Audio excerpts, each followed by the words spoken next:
Λοιπόν, πάμε στην Άρτα τώρα. Πάμε στην Άρτα, πας. Λοιπόν, περίμενε, κάνω από εδώ εγώ μια.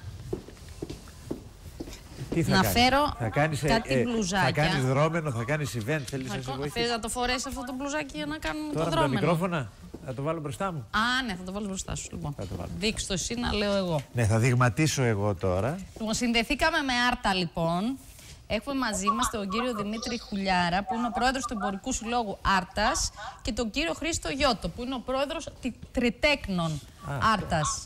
Για έναν φιλανθρωπικό αγώνα που θα γίνει για άπορες οικογένειες από τον Εμπορικό Σύλλογο και τον Σύλλογο Τριτέκνων. Καλό σας μεσημέρι και στους δύο. Γεια σας. Καλησπέρα από την Άρτα. Καλησπέρα σας. Εδώ πέρα βλέπουμε από πίσω, θα γίνει αγώνας μπάσκετ. Για εξηγήστε μας ακριβώς τι θα γίνει. Ναι, θα γίνει ένας αγώνας φιλανθρωπικός μπάσκετ. Είναι μια διοργάνωση που για πρώτη φορά γίνεται από τον Εμπορικό Σύλλογο Άρτας και από το Σύλλογο Τριτέκνων. Σκοπός μας είναι να μαζέψουμε τρόφιμα για τις άπορες οικογένειες. Αυτή τη στιγμή ο αριθμός που έχουμε από τους δύο συλλόγους που θα διαδέσουμε τα τρόφιμα είναι πάνω από 350 άπορες οικογένειες στο νομό Άρτας.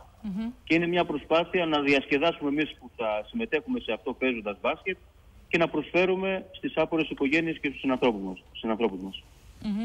Και γίνεται σε συνεργασία και με τον Εμπορικό Σύλλογο Άρτας.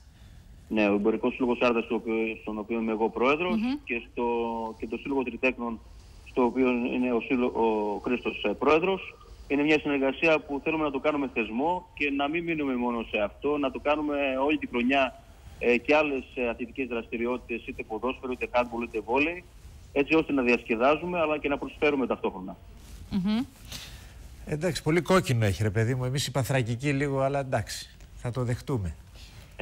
Είναι η ομάδα που μας στηρίζει, είναι η ομάδα του ΒΑΟ. Χαριτολογώντας το είπα.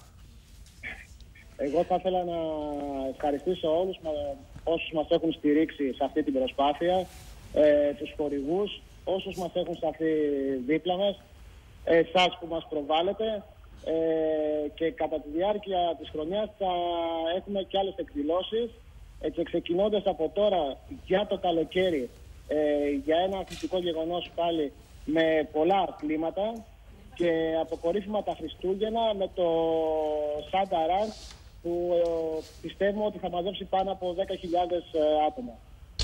Και μιλάμε, τι βοήθεια μετά μπορείτε να προσφέρετε εσείς στις άπορες οικογένειες? Χρήματα θα συλλέξετε, τρόφιμα, τι θα κάνετε ακριβώς? Όχι, δεν θα προσφέρουμε χρήματα. Δεν είναι ο σκοπός μας να δώσουμε χρήματα στις άπορες οικογένειες. Σκοπός μας είναι να δώσουμε τρόφιμα στις δηλωμένες άπορες οικογένειες, δηλαδή σε αυτές που πραγματικά έχουν πρόβλημα. Γι' αυτό και μέσα από το Σύλλογο Καταφυγή και το Σύλλογο Εθελοντών Γυναικών Άρτας, οι οποίες έχουν κάποιες καταστάσεις με τα πραγματικά στοιχεία από τις άπορες οικογένειες, μέσα από αυτούς τους δύο τους συλλόγους θα δώσουμε τα τρόφιμα. Ευελπιστούμε, όπως σας είπα, οι οικογένειες είναι πάνω από 350. Ευελπιστούμε τα τρόφιμα που θα μαζέψουμε να τους καλύψουμε 3 και 4 φορές την κάθε οικογένεια. Κύριε Γιώτο, θέλει κάτι να πείτε?